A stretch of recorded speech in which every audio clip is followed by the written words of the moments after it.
여러분은 인생에서 가장 불편한 순간이 언제인가요? 혹시 원하지 않는 자리에 앉아 눈치를 보며 시간을 보내야 할 때인가요? 아니면 좋은 관계를 유지하고 싶지만 마음처럼 되지 않을 때인가요? 특히 가족 관계에서 이런 일은 더욱 자주 벌어집니다. 그 중에서도 사위와 처가댁의 관계는 참 미묘한 부분이 많습니다. 대부분의 사위들은 처가댁을 편하게 여기고 좋아하는 경우가 많습니다. 하지만 어떤 사위들은 처가댁을 불편해하고 심지어 방문하는 것조차 거리는 경우도 있습니다. 여러분 주변에도 그런 사람이 있나요? 혹시 여러분이 사위라면 처가댁에 가는 것이 즐겁나요? 아니면 부담스럽나요? 사실 사위들이 처가댁을 부담스러워하는 이유는 단순하지 않습니다. 그 이유를 깊이 들여다보면 몇 가지 공통된 특징이 있습니다.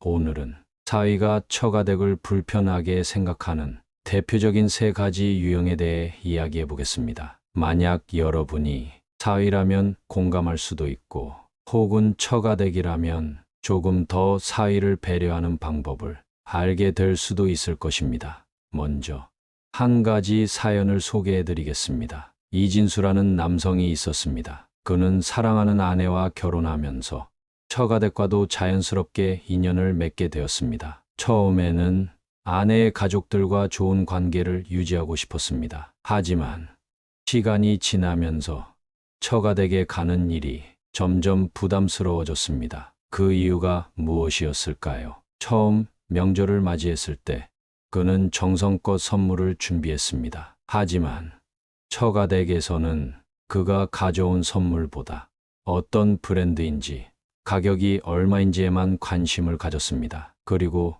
대화 속에서도 그는 계속해서 평가받는 느낌이 들었습니다. 사위, 이번에는 보너스 얼마 받았어? 사위는 출세하려면 이런저런 노력을 해야 해. 우리 딸이 고생은 안 하겠지?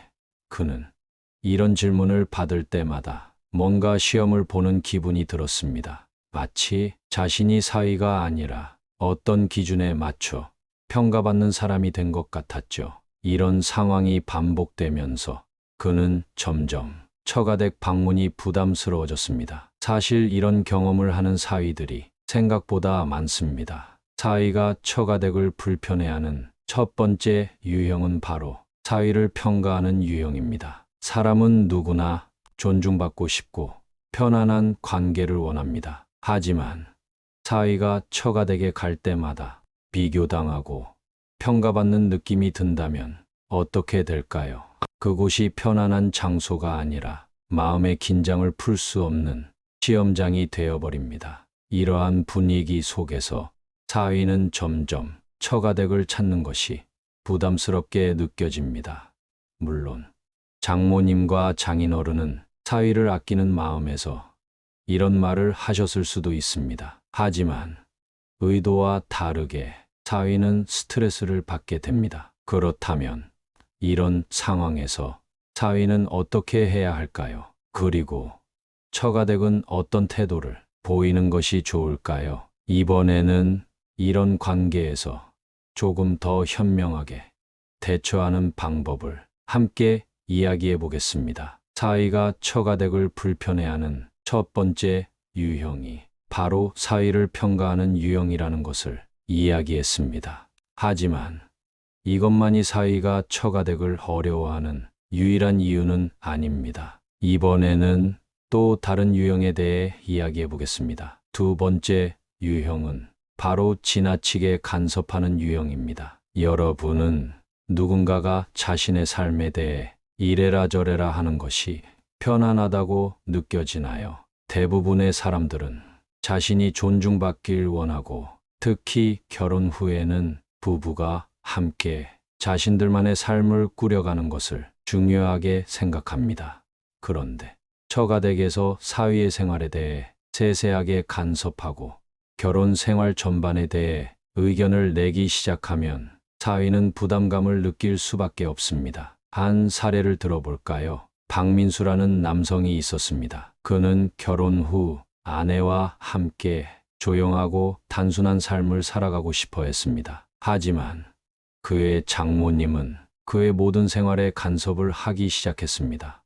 사위, 이번 주말에는 어디 가? 차는 언제 바꿀 거야? 연봉은 올랐어? 우리 딸한테 잘해주고 있지? 그뿐만이 아닙니다. 아내에게 전화해서 너희 집은 장 봤어? 반찬은 해놨니? 요즘 남편이 바쁜 것 같은데 잘 챙겨줘야 해. 처음에는 이 모든 것이 관심이라고 생각했습니다. 하지만 시간이 지나면서 그는 점점 지쳐갔습니다. 자신의 결혼 생활에 계속해서 간섭받고 있다는 느낌이 들었기 때문이죠. 결국 그는 점점 처가댁에 가는 것이 부담스러워졌습니다. 그곳에 가면 자유롭지 못하고 사소한 부분까지 신경을 써야 했으니까요. 물론 장모님 입장에서는 딸과 사위를 사랑하는 마음에서 그랬을 수도 있습니다. 하지만 이런 식으로 지나치게 간섭하는 것은 사위를 불편하게 만들고 처가댁과의 거리감을 점점 넓히게 됩니다. 그렇다면 이런 상황에서 사위는 어떻게 해야 할까요? 그리고 처가댁은 어떤 태도를 보이는 것이 좋을까요? 다음으로 사위들이 처가댁을 불편하게 여기는 세 번째 유형에 대해 살펴보겠습니다. 사위가 처가댁을 불편해하는 세 번째 유형은 바로 자연스럽게 대우받지 못하는 유형입니다. 사람은 누구나 어떤 자리에서든 편안하고 자연스럽게 자신의 모습을 유지하고 싶어 합니다. 특히 가족 관계에서는 더더욱 그렇죠. 하지만 어떤 처가댁은 사위를 과하게 대우하려 하거나 혹은 반대로 너무 소홀히 대하는 경우가 있습니다. 이 두 가지 경우 모두 사위를 불편하게 만들 수 있습니다. 첫 번째 경우, 과하게 대우하는 유형을 보겠습니다. 사위가 처가댁에 방문할 때마다 잔치처럼 맞이하는 집이 있습니다. 사위 왔다. 사위 여기 앉아. 이거 먹어. 저거 먹어. 우리 사위 최고. 처음에는 사위도 기분이 좋을 수 있습니다. 하지만 반복되다 보면 사위는 점점 부담을 느끼기 시작합니다. 사실 그는 평범한 가족의 일원으로 대우받고 싶었는데 매번 특별한 손님처럼 대접받으니 심리적으로 편안하지 않은 것이죠. 게다가 이런 분위기에서는 사위가 자연스럽게 행동하기 어렵습니다. 말 한마디, 행동 하나까지 신경을 써야 하기 때문이죠. 다음은 반대의 경우입니다. 사위를 너무 소홀히 대하는 유형입니다. 사위 왔어? 밥은 알아서 먹고 우린 바빠서 너 챙겨줄 시간 없어. 물론 처가댁에서 바쁜 일이 있을 수도 있습니다. 하지만 사위가 왔는데도 너무 무심한 태도를 보이면 그 역시 사위를 불편하게 만들 수 있습니다. 어느 정도의 관심과 배려는 필요합니다. 하지만 그것이 지나치면 부담이 되고 반대로 너무 부족하면 소외감을 느끼게 됩니다. 그렇다면 사위가 편안함을 느끼도록 하는 방법은 무엇일까요? 사위를 특별한 존재로 만드는 것이 아니라 그저 가족의 일원으로 자연스럽게 받아들이는 것입니다. 왔어?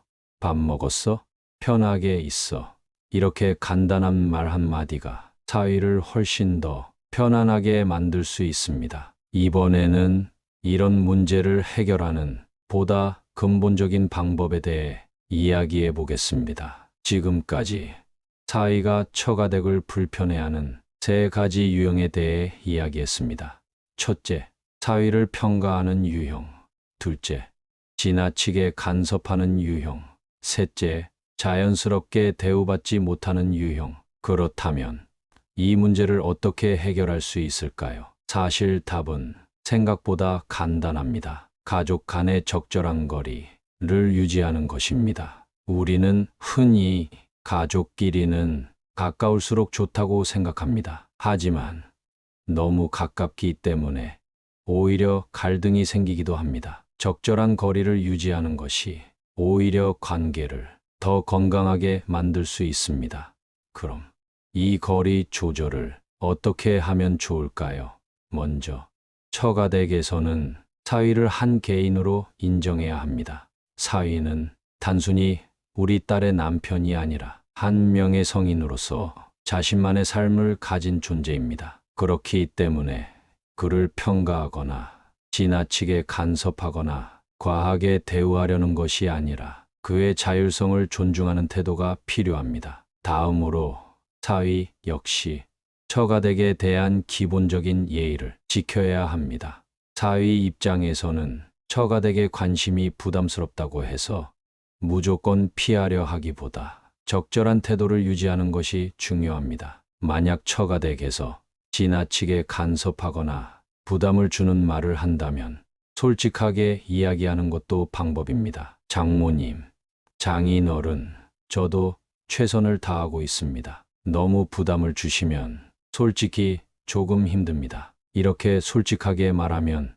처가댁에서도 사위의 입장을 이해하게 될 것입니다. 이번에는 이런 관계를 더욱 원만하게 만드는 소통의 방법에 대해 이야기해 보겠습니다. 사위와 처가댁 관계에서 가장 중요한 것은 소통입니다.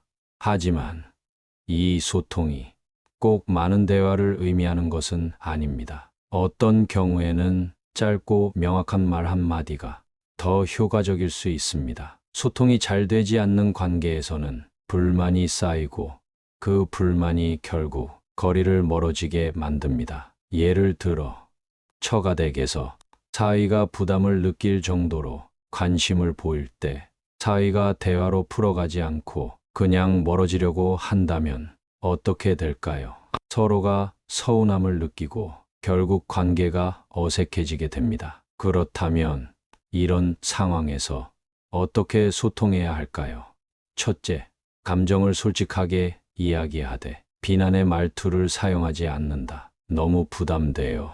보다는 관심 주시는 건 감사한데 조금만 덜 부담스럽게 대해주시면 좋겠어요. 이렇게 이야기하면 훨씬 부드럽게 전달할 수 있습니다. 둘째, 서로가 원하는 관계의 형태를 조율한다. 어떤 사람은 자주 만나는 것이 편하고 어떤 사람은 적당한 거리를 두는 것이 편합니다. 그렇기 때문에 서로의 입장을 명확하게 이야기하고 조율해 나가는 것이 중요합니다. 마지막으로 서로에게 부담이 되지 않는 건강한 거리를 유지하는 것이 중요합니다. 지금까지 사위가 처가댁을 불편해하는 이유와 해결 방법에 대해 이야기했습니다. 결국 중요한 것은 서로에 대한 존중입니다. 사위가 처가댁에 갈 때 가족으로 받아들여지되 한 사람으로서의 자율성이 보장될 때 그 관계는 더욱 건강해질 수 있습니다. 반대로 처가댁이 사위를 존중하지만 적절한 관심과 배려를 보여줄 때 사위 역시 편안하게 처가댁을 찾을 수 있을 것입니다. 그렇다면 여러분은 어떠신가요? 여러분의 처가댁 관계는 어떤 모습인가요? 오늘 이야기한 사위가 불편해하는 처가댁 유형, 여러분은 얼마나 공감하시나요? 혹시 여러분이 처가댁이라면 이제까지 사위를 대했던 태도를 한 번쯤 돌아보게 되지는 않으셨나요? 반대로 사위의 입장에서 이런 불편함을 겪어본 적이 있나요? 사위와 처가댁의 관계는 결혼을 통해 새롭게 형성되는 가족 관계입니다. 이전까지는 서로 알지 못했던 사람들이 하나의 가족으로 묶이게 되는 것이죠. 그렇기 때문에 이 관계는 다른 가족 관계보다 더 많은 배려와 이해가 필요합니다. 서로에게 너무 많은 기대를 하거나 너무 가까워지려고 하면 오히려 불편함이 생길 수 있습니다. 결국 중요한 것은 서로에 대한 존중입니다. 처가댁에서는 사위를 평가하거나 과하게 간섭하거나 혹은 부담스럽게 대우하기보다 그저 한 사람으로서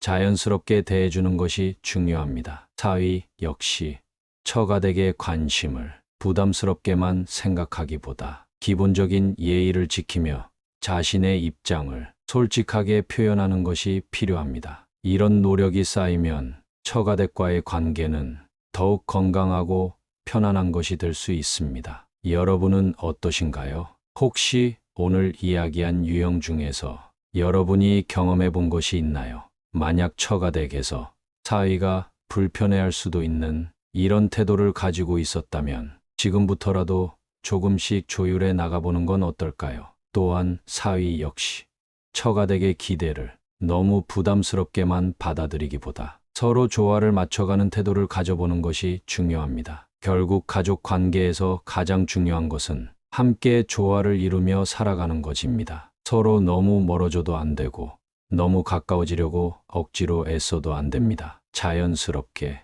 서로를 배려하며 존중하는 태도가 좋은 관계를 만드는 핵심입니다. 사위와 처가댁, 이 관계를 보다 편안하게 만들기 위해 여러분은 어떤 노력을 해보시겠습니까? 여러분의 생각을 댓글로 나눠주세요. 혹시 처가댁에서 사위를 대하는데 고민이 있다면 이 방송을 참고해 새로운 방법을 시도해 보셔도 좋겠습니다. 오늘도 함께 해주셔서 감사합니다. 이야기가 도움이 되었다면 좋아요와 구독, 그리고 알림 설정도 부탁드립니다. 다음 시간에는 더 깊이 있는 이야기로 찾아뵙겠습니다. 감사합니다. 지혜의 레코드였습니다.